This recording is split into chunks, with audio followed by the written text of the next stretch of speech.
에스라서 1장 1절로 11절입니다. 대학성경 711조 한 절씩 교독한 후에 11절은 같이 봉독하겠습니다. 바사왕 고레스 원년에 여호와께서 예레미야의 입을 통하여 하신 말씀을 이루게 하시려고 바사왕 고레스의 마음을 감동시키심에 그가 온 나라에 공포도 하고 조소도 내려 이르되 바사왕 고레스는 하늘의 하나님 여호와께서 세상 모든 나라를 내게 주셨고 나에게 명령하사 유다 예루살렘의 성전을 건축하라 하셨나니 이스라엘의 하나님은 참 신이시라. 너희 중에 그의 백성 된 자는 다 유다 예루살렘으로 올라가서 이스라엘의 하나님 여호와의 성전을 건축하라. 그는 예루살렘에 계신 하나님이시니라. 그 남아있는 백성이 어느 곳에 머물러 살든지 그곳 사람들이 마땅히 꿈과 정과 그 밖에 누군가 짐승이고 도와주고 그 외에도 예루살렘에 세울 하나님의 성전을 위하여 예물을 기쁘게 드릴지니라 하였더라. 이에 유다와 베냐민 족장들과 제사장들과 레위 사람들과 그 마음이 하나님께 감동을 받고 올라가서 예루살렘의 여호와의 성전을 건축하고자 하는 자가 다 일어나니 그 사는 사람들이 금들과 금과 물품들과 짐승과 물을 보고 그 외에도 예물을 기쁘게 드렸더라. 고레스 왕이 또 여호와의 성전 그릇을 꺼내니 옛적에 느부갓네살이 예루살렘에서 옮겨다가 자기 신들의 신당에 두었던 것이라. 바사왕 고레스가 창고집이 미제사에게 명령하여 그 그릇들을 꺼내어 세워서 유다 총독 세스바살에게 넘겨주니 그 수는 금접시가 30개요 은접시가 1000개요 칼이 29개요 금대접이 30개요 그보다 못한 은대접이 404개요 그 밖의 그릇이 1000개이니 금은 그릇이 모두 5400개라. 사로잡힌 자를 바벨론에서 예루살렘으로 데리고 갈 때에 세스바살이 그 그릇들을 다 가지고 갔더라. 아멘. 역대기 한 장 거꾸로 넘기셔서 역대하 36장을 잠깐 보시죠.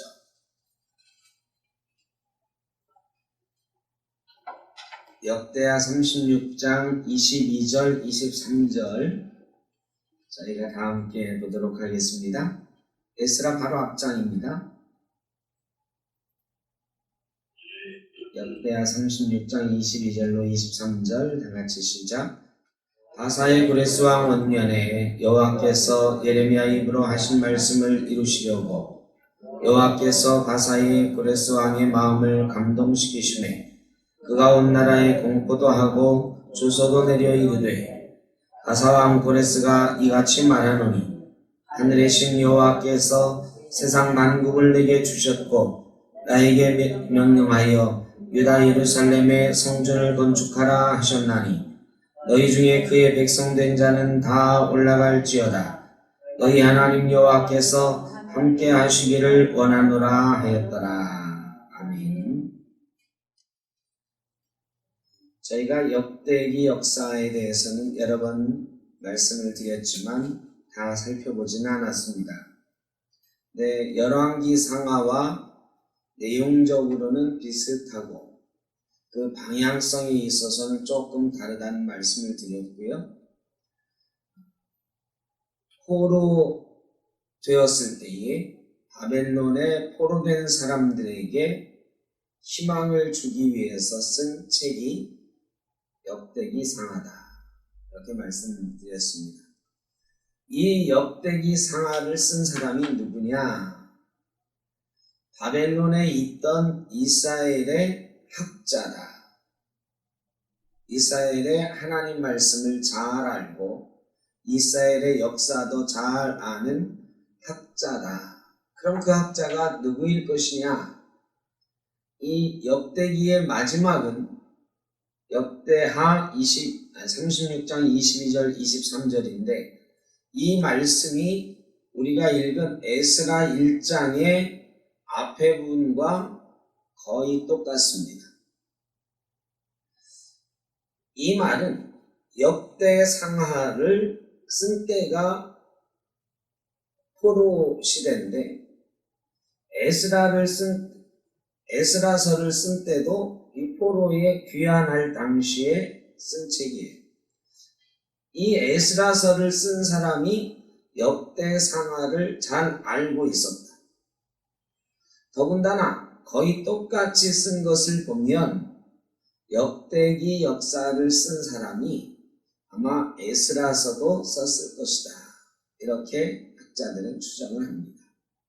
에스라서는 그럼 누가 썼느냐?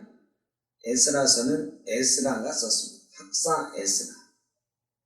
그 당시 하나님의 말씀을 연구하는 학자였고 역사가였던 에스라가 에스라서를 썼다라는 것은 분명한 사실인 것 같습니다.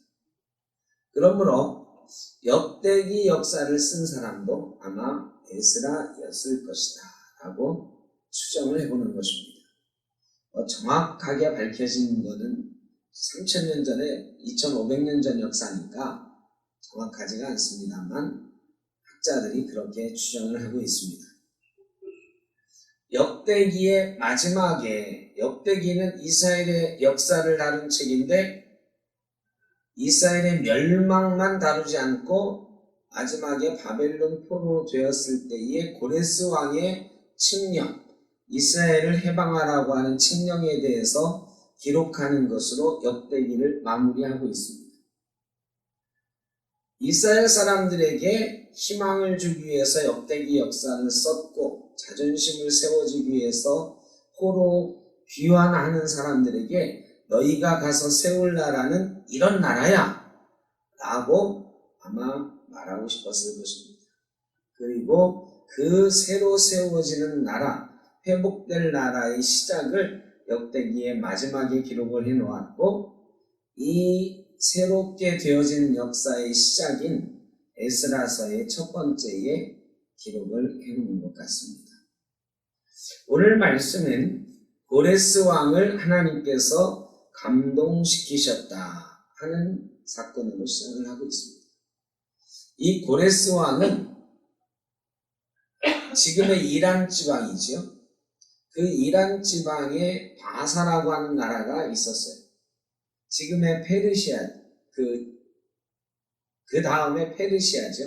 페르시아인데 지금 우리가 이란이라고 부르는 그 땅입니다.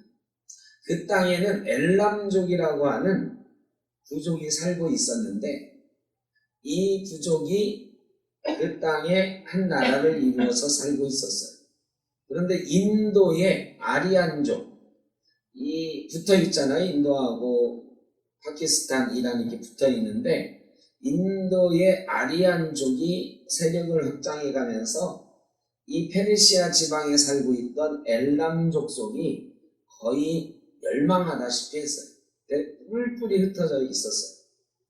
그래서 굉장히 오래된 민족이에요. BC 3000년경부터 하나의 국가를 이루었다고 하는 기록이 있으니까 엄청난 거죠.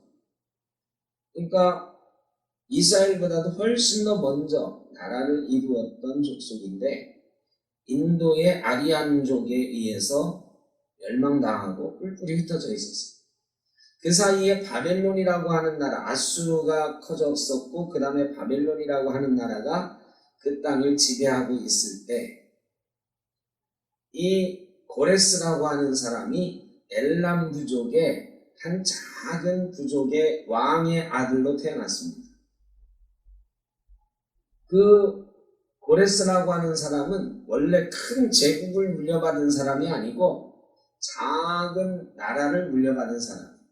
알렉산더 대왕이 그리스의 마케도니아라고 하는 한 작은 나라의 왕자로 태어나서 그리스를 통일하고 세계를 정복했던 것처럼 이 고레스도 페르시아 지방의 한 작은 부족의 왕자로 태어났어요.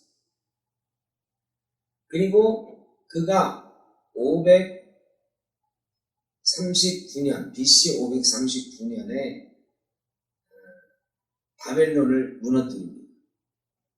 그러니까 고레스가 작은 부족에서 태어났는데 그 엘람 부족을 통일해. 그리고 엘람 부족을 통일한 다음에 바벨론까지, 지금 이라크 지방까지, 페르시아를 통일하고 바벨론이 정복하고 있던 이라크 지방을 쳐들어가서 무너뜨립니다.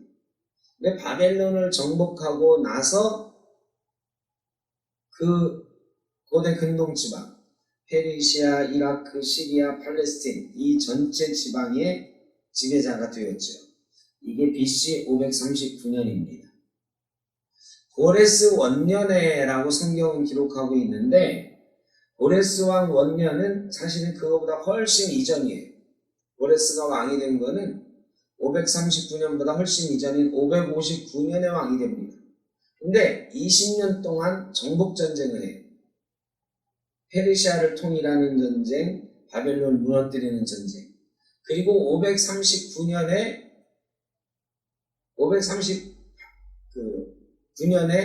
그것을 이루죠. 바벨론을 무너뜨리는 역사를 이룹니다. 그리고 538년을 고레스 원년이라고 역사는 기록합니다. 왜냐, 바벨론 제국을 무너뜨리고 페르시아 대제국이 시작된 원년이다 해서 고레스 원년이라고 하는 거예요. 그래서 역사적으로 보면 중요한 건 아닌데 이 고레스 원년 이거는 BC 538년을 말하는 것입니다. BC 538년이면 587년에 이스라엘이 망했어요. 그러니까 그 뒤로 대략 50년 지났을 때 이야기입니다. 이때부터 포로 귀환이 시작이 되는 거예요. 한 20년에 걸쳐서 3차에 걸친 포로 해방의 역사가 이루어집니다. 그래 예레미야를 통해서 하나님께서 70년간 바벨론에서 포로 생활할 것이다 그랬는데 고레스 때는 50년 되던 때였어요. 그 뒤로부터 한 20년에 걸쳐서, 그러니까 예레미야가 70년 포로 생활할 거다 그랬으니까 이 마지막 귀환할 때까지를 말하는 거예요. 그래서 그들이 70년 정도 포로 생활을 하고 돌아오게 되는 거죠. 고레스 왕은 페르시아 사람인데 하나님께서 그를 감동시키셨다 그러잖아요. 하나님은 우리 예수 믿는 사람만을 들어서 역사하시는 분은 아니십니다. 하나님은 세계 모든 나라, 모든 족속, 모든 사람의 하나님이십니다.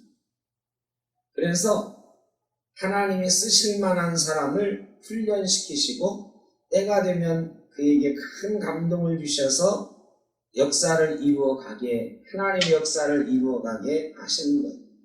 그럼 이 고레스는 어떻게 하나님을 알고 있었을까요? 이게 궁금하잖아요. 고레스는 어떻게 하나님을 알고 있었을까? 학자들은 다니엘에서 그 원인을 찾습니다. 다니엘이 바벨론과 페르시아를 거치면서 활동을 했던 사람이거든요. 바벨론의 마지막으로부터 페르시아 초창기까지 이 역사적으로 아주 중요한 일을 했던 사람. 이 바벨론에 대한 다니엘에 대한 기록은 다니엘서에 너무 자세히 나와 있잖아요. 이 다니엘이 바벨론에서부터 아주 중요한 자리를 차지했고 페르시아에서도 그 역할을 이어갔던 사람. 그리고 그의 인생은 하나님께 기도하는 것, 이것으로 알려져 있는 사람들이 다 알아요. 그래서 바벨론 사람들이고 페르시아 사람들이고 그 다니엘을 중요하게 고용했던 사람들은 다니엘로부터 지대한 영향을 받았어요. 당시의 예언자요, 재상이요, 철학자였던 이 다니엘. 다니엘은 이스라엘 사람들에게 뿐만 아니라 바벨론과 페르시아에 지대한 영향을 미쳤고 그 당시에 고레스도 영향을 받았을 것이다.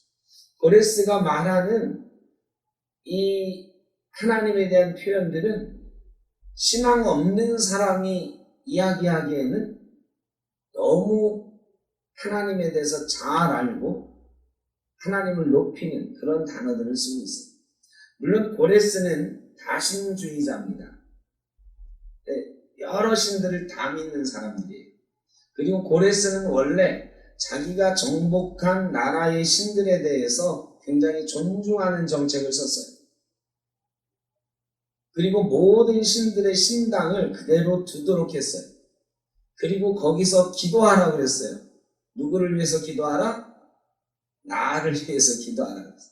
그래서 고레스는 이 신에게도 이 신을 믿는 사람들이 나를 위해서 기도해 주면 좋고, 저 신도 저 신을 믿는 사람들이 나를 위해서 기도해 주면 내가 좋으면 좋았지 나쁠 일은 없어, 이렇게 생각하는 사람이었어요. 원래 그런 사람이지만 그 중에서도 제일의 신은 누구다라고 생각을 했냐면 이스라엘 사람들이 섬기는 하나님이라고 했어요. 고레스의 하늘의 하나님, 이 표현은 엄청난 표현이에요. 신 중의 신이신 하나님. 영어 성경에 보면 그분은 바로 하나님이시다 라고 여러 번 얘기해요. 신 중의 신은 바로 하나님이시다. 이 고레스는 그런 사람이었어요. 여러 신들을 다 믿지만 그 중에서도 최고의 신은 누구다? 하나님이다. 이렇게 생각을 했습니다. 그런 고레스의 마음을 감동시키셔서 너 진짜 그렇게 생각하면 하나님의 전을 세워줘야지. 하나님의 전 찾아보니까 바벨론이 완전히 무너뜨렸어요. 그리고 그 바벨론에서 무너뜨리고 나서 그 성전에 있던 그릇들 뭐 이런 거 기구들을 다 가져다가 바벨론의 신당에 쌓아놨더라고요. 그래서 고레스가 그렇구나. 이 최고의 신인 하나님의 전을 건축하고 다시 건축하고 이스라엘 사람들이 하나님을 섬기도록 하면 하나님께서 누구에게 복 주시겠다? 나에게 복 주시겠다, 이렇게 생각을 한 거예요. 하나님께서 그런 고레스의 마음을 감동시키신 거죠.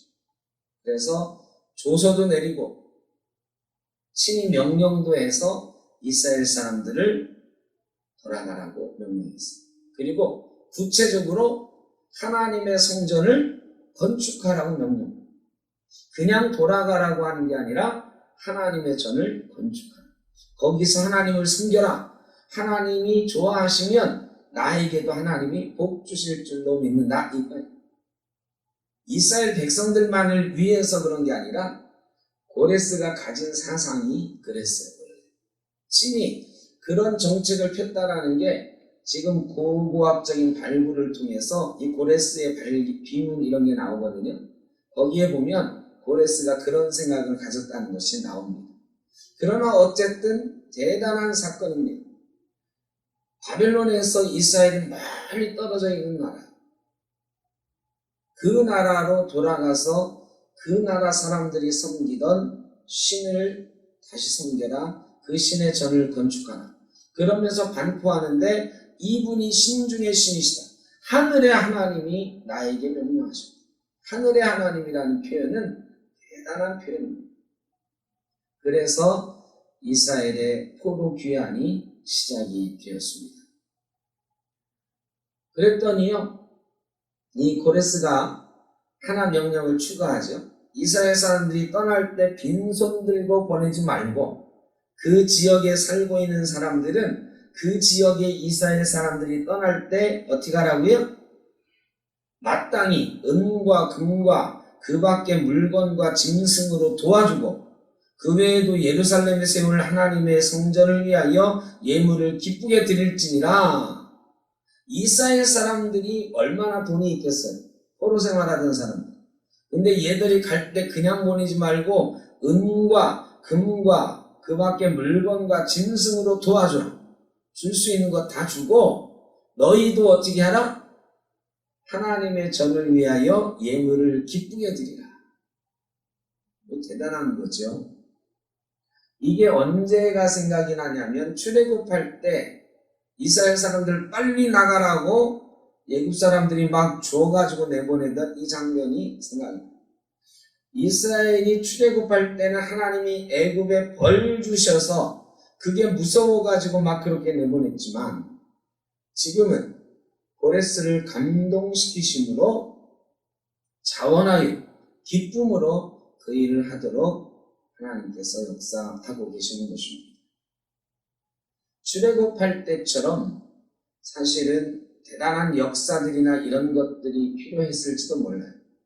그러나 이스라엘 사람들이 또다시 출애굽과 같은 역사를 경험할 이유는 필요는 없다고 하나님이 생각하신 것 같아요.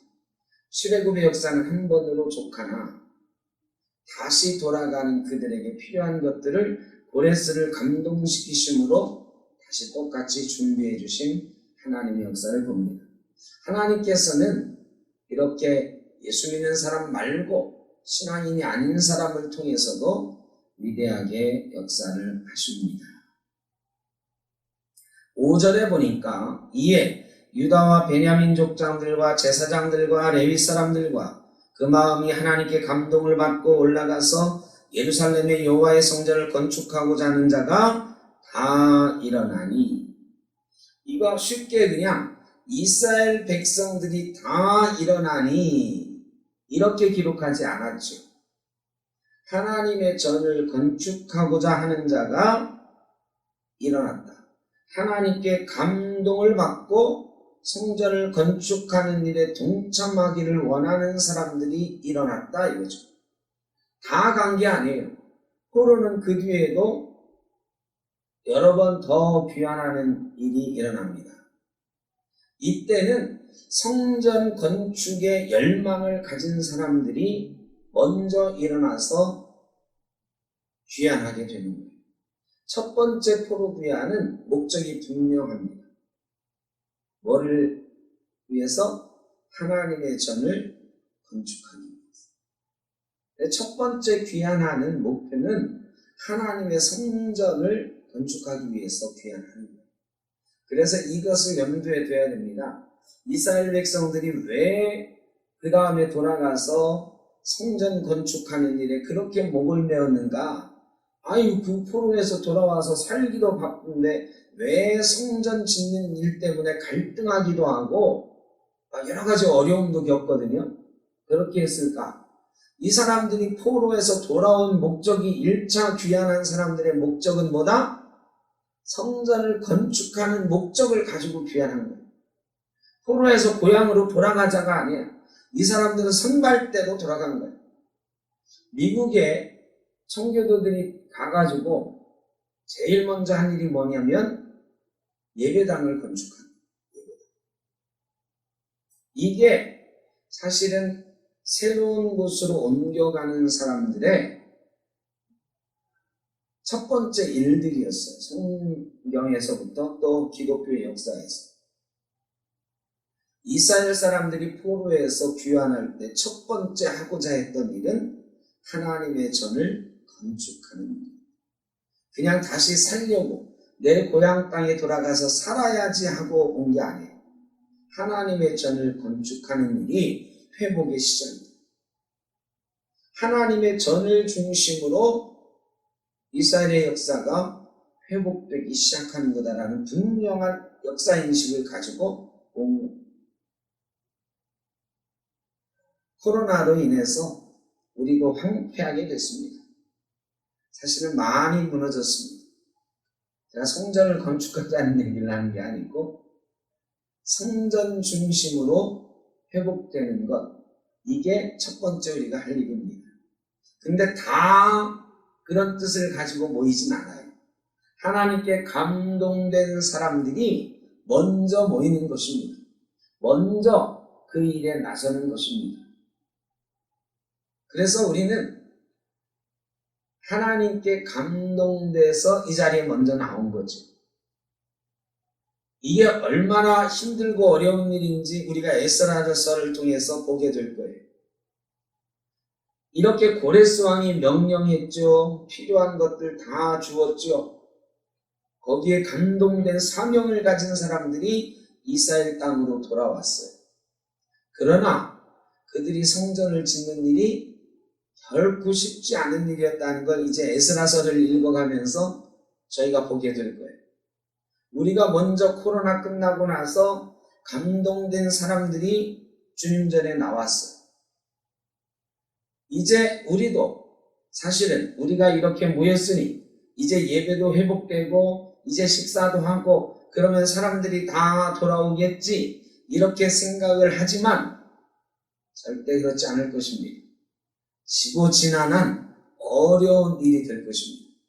한국 교회가 예전에 그 성도의 숫자 또 그 예배하는 열심들 이런 것들을 회복해 가기에는 엄청난 어려운 시련들이 있을 것입니다.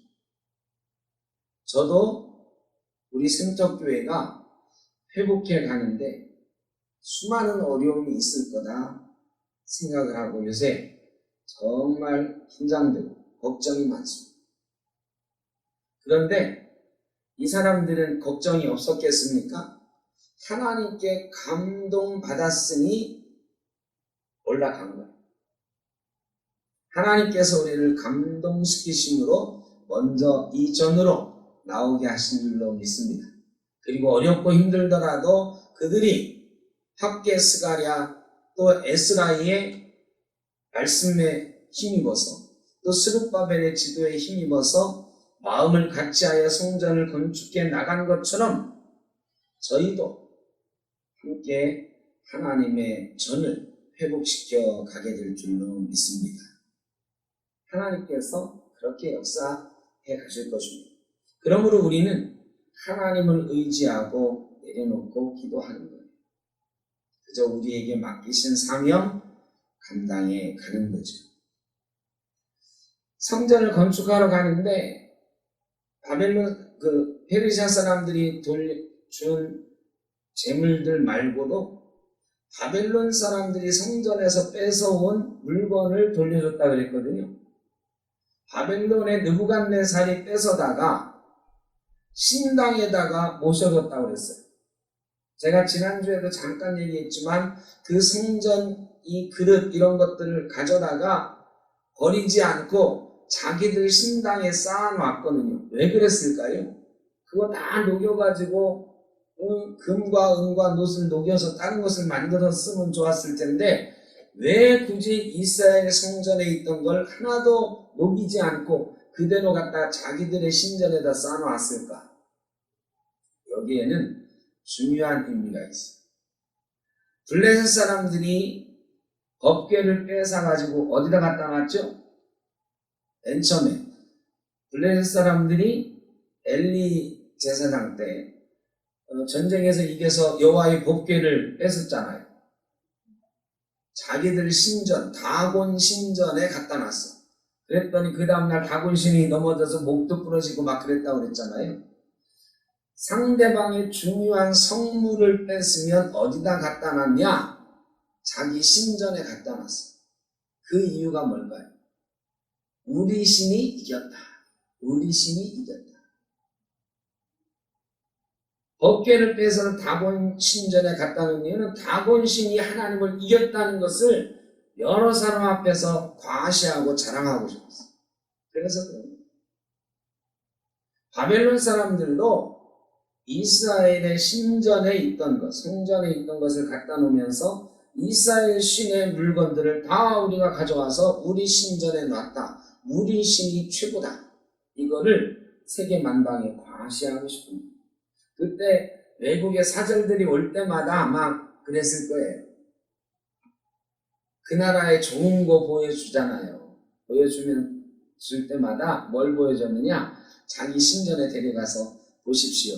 이거는 이스라엘에서 우리가 이스라엘 성전에서 가져온 겁니다. 요거는 어디 신전에서 가져온 겁니다. 이 신들이 다 우리 신 앞에 불복했습니다. 이거를 과시하기 위해.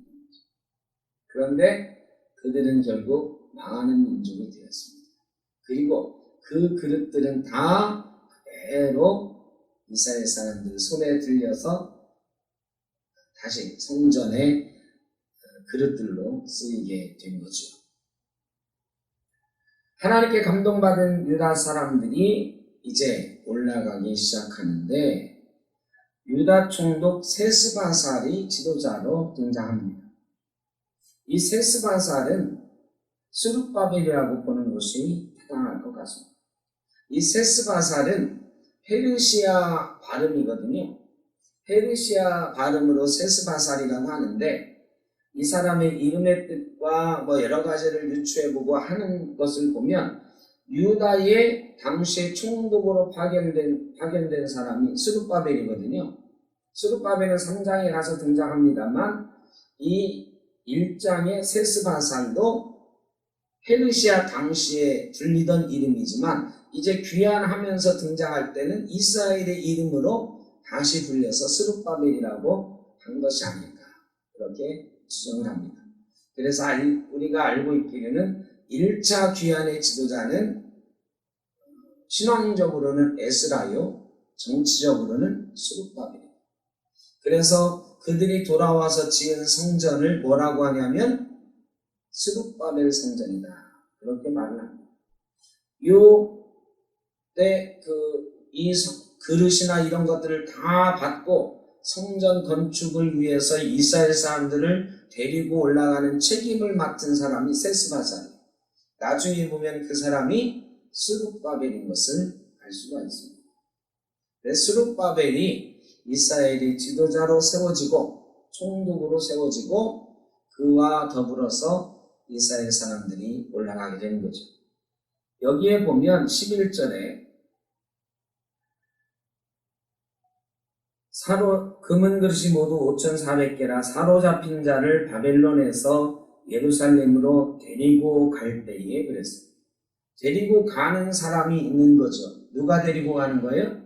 세스바살이 데리고 가는 거예요. 이제부터는 스룹바벨이라고 우리가 통일을 하죠. 스룹바벨이 데리고 가는 거죠. 이 데리고 가다라고 하는 단어는 알라라고 하는 단어예요. 알라라고 하는 단어.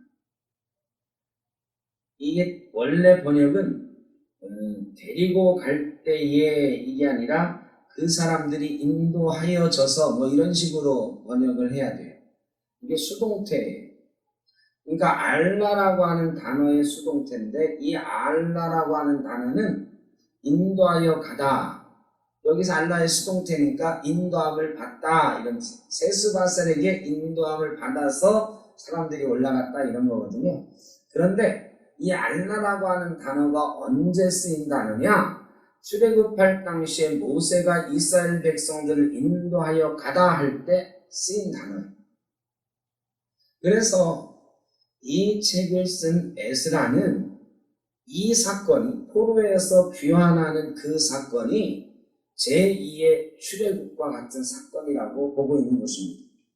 하나님께서 10가지 재앙으로 이스라엘 사람들을 구원하셨던 그 사건과 고레스라고 하는 사람을 감동시키셔서 역사하시는 이 사건이 동일하게 이스라엘이 새롭게 시작하는 출애굽과 같은 역사라고 보고 있는 것입니다. 이 출애굽과 같은 역사를 위해서는 하나님의 감동된 사람들이 반드시 필요합니다. 고레스처럼 감동된 사람, 하나님의 전을 새로 짓자고 일어나는 사람들, 여러분 쉬운 일이 아니죠. 그 포로 시대에 먼저 가서 하나님의 전을 짓는다? 다 떠나는 게 아니에요. 다 떠나는 게 아니고 일부만 떠나는 건데 누가 먼저 갈까? 여러분 먼저 가고 싶을까요? 거기 내 고향이니까 먼저 가야지. 여러분 그렇지 않아. 미국에 있는 2세들한테 물어보세요. 한국에 가서 살 사람, 한국에 와서 사나요 안 사나요? 거의 안 사요. 제 조카들, 제 동생도 미국에 가 있는데 제 동생은 돌아와서 살고 싶어요. 근데 애들은 안 와.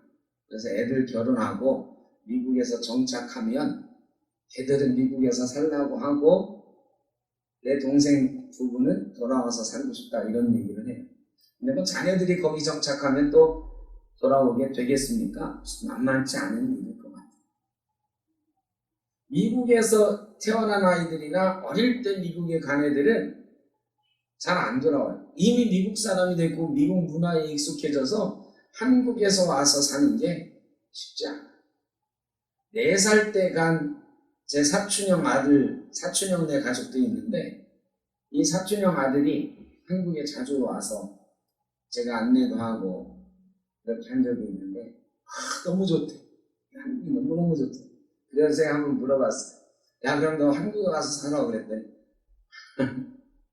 잠깐 와가지고 한 달쯤 둘러보고 있기에는 너무 좋은데 와서 살라고 하면 못 살 것 같아. 그런 거죠. 벌써 이 바벨론에 잡혀간 지 몇 년? 50년 됐어. 50년. 여기에 고향을 기억하는 사람들이 주축일까요? 아니면 여기서 태어난 30대, 40대들이 주축일까요, 지금? 예? 이 1차 귀환할 때 어른들이 주축일 것 같지만 그렇지 않아요. 어른들은 이제 살아남은 분들이 많지 않은 거예요. 그래서 나중에 성전을 지어놓고 그때를 기억하는 어른들은 많이 울었다 뭐 이런 얘기가 나오잖아요. 솔로몬 성전의 화려함과 스룹바벨 성전의 초라함을 비교하면서 울었다. 이런 어른들도 있었지만 실제로 성전을 건축하러 가는 거예요. 누가 가야 돼요?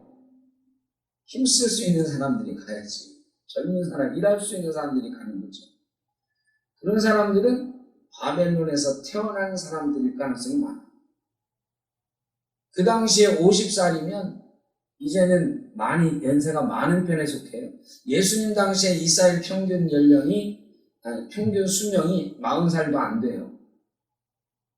그러니까 그 전에 500년 조금 더 길었다 하더라도 이때 평균 수명이 50, 60밖에 안 됐습니다. 그러니까 그런 사람들이 주축이 돼서 간 게 아니에요. 바벨론에서 태어난 포로 2세대가 주축이 되어서 간 거죠. 여러분들 가고 싶다, 안 가고 싶다? 안 가고 싶다가 말이에요. 감동된 사람들이 가요. 감동된. 코로나 이후에 교회 나오고 싶다, 안 나오고 싶다? 여러분 어떠십니까? 다들 막 교회를 사모하고 코로나 끝나기만 하면 가서 예배해야지 이런 사람들이 대부분일 것 같으나 영상으로 예배해보니까 영상이 편하다. 이런 사람이 없을 것 같은데 많아요. 지난번에 이제 충격적인 결과를 말씀드렸죠. 영상으로 예배하는 사람들 중에 우리 교회가 이제 코로나 끝났으니까 영상 예배는 안 하겠습니다. 다 나와서 예배하십시오라고 영상을 끊으면 영상으로 예배하던 사람 중에 30%가 뭐라고 대답을 했냐면 영상 예배하는 다른 교회로 가겠다 대답을 했어요. 충격적이죠. 이제 네 교회 내 교회 없어. 영상으로 예배하는데 뭐 어차피 이런 세상이 됐어요. 그럼 누가 여기에 나오느냐? 감동된 사람들. 센터교회를 회복해야지. 하나님이 세우신 전에서 우리가 가서 예배해야지. 함께 해야지 하는 감동된 사람들이 나오는 것입니다. 이스라엘 사람 중에 바벨론에서 태어난 사람들 중에 하나님의 전을 건축하기 위한 그 어려운 일을 먼저 시작한 사람들은 하나님께 감동된 사람들이었습니다. 그 사람들을 통해서 어떻게 하나님께서 역사에 가시는지 에스라서를 통해서 저희가 보게 될 것입니다. 우리 교회의 역사를 통해서도 우리 교회가 7월 둘째 주일이 창립기념주일이에요. 앞으로 대략 한 10주 정도 남았어. 에스라서를 우리가 보는 시간이 대략 10주쯤 될 거예요. 그러니까 중간에 빠지는 때도 있고 할지 모르지만 10주쯤 되면 대략 에스라서를 우리가 마치게 됩니다. 이 에스라서를 통해서 창립 7주년을 우리가 앞에 두고 우리 교회를 하나님께서 어떤 사람들을 통해서 회복시켜 가실 것인지를 보게 될 줄로 믿습니다. 그리고 저는 먼저 감동된 사람들을 통해서 어렵고 힘들지만 예전에 비하면 초라하지만 스룹바벨 성전을 건축하신 하나님의 역사가 우리 교회를 새롭게 만드시는 하나님의 역사로 나타날 줄로 믿습니다. 그리고 그것을 통해서 이스라엘의 새로운 역사가 시작되는 것처럼 우리 교회의 새로운 역사도 이제 시작되리라 생각을 합니다. 그리고 그 역사는 우리가 하는 것이 아니고 하나님께 감동받은 사람들, 하나님의 말씀을 이루는 역사로 나타나게 될 것입니다. 하나님의 뜻은 분명히 예레미야를 통해서 전해졌어요. 여러분, 우리에게도 하나님의 뜻이 있어서 생적교회를 세우셨고 저희를 이곳에 보내신 줄로 믿습니다. 그리고 어떤 방법으로든 하나님께서 고레스를 통해서 역사하듯이 하나님께서 하나님께 감동된 사람들을 사용하셔서 그 역사를 이루게 될 줄로 믿습니다. 그 역사를 기억하며 에스라서를 우리가 함께 읽어나가면 우리에게도 제2의 출애굽과 같은 놀라운 역사가, 스룹바벨 성전과 같은 놀라운 역사가 우리 눈앞에 펼쳐지게 될 것입니다. 기도하겠습니다. 사랑의 아버지 하나님, 폐허가 된 예루살렘을 향해 하나님께 감동받은 사람들이 일어나 갑니다. 하나님, 코로나로 인해서 황폐하게 된 하나님의 전들이 많이 있습니다. 하나님, 많은 사람들이 일어나기를 주저하고 두려워합니다. 하나님, 그러나 하나님께 감동된 사람들을 통하여 하나님께서 교회를 회복해 가실 줄로 믿습니다. 하나님의 역사를 이루어 가실 줄로 믿습니다. 우리에게 고레스와 같은 감동된 사람이 있게 하시고 먼저 떨쳐 일어나 성전을 지으러 올라가는 그 사람들과 같은 감동된 사람들이 있게 하여 주옵소서. 또한 우리가 그 감동된 사람들의 대열에 있는 것을 감사하며 하나님의 교회가 스룹바벨 성전처럼 새롭게 세워져가는 놀라운 역사를 경험하게 하여 주시옵소서. 흩어져 있는 우리 샘터교회 성도님들 어디에 있든지 이 전을 기억하게 하여 주시고 함께 기도하게 하여 주시고 함께 감동되어 회복되어지는 놀라운 은혜를 누리게 하여 주옵소서. 어렵고 힘든 이들도 많이 있습니다. 찾아가 위로하여 주시고 회복시켜 주시고 영과 육이 함께 회복되어지는 놀라운 은혜를 누리게 하여 주옵소서. 이제는 우리 주 예수 그리스도의 크신 은혜와 아버지 하나님의 무한하신 사랑하심과 성령의 인도하시며 교통하심, 하나님의 전을 건축하라는 명령에 응답하여 감동적으로 일어나는 그때의 그 사람들처럼 하나님의 교회를 회복하라는 명령, 감동되어 일어난 주의 자녀들 머리머리 또 함께 서기를 원하는 주의 사랑하는 백성들 가운데 흩어져 있는 샘터교회 모든 권속들과 가정들, 이 땅의 교회들과 성도들, 어려움 당하는 우리 이웃들 가운데 영원토록 함께 하시기를 간절히 축원하옵나이다. 아멘.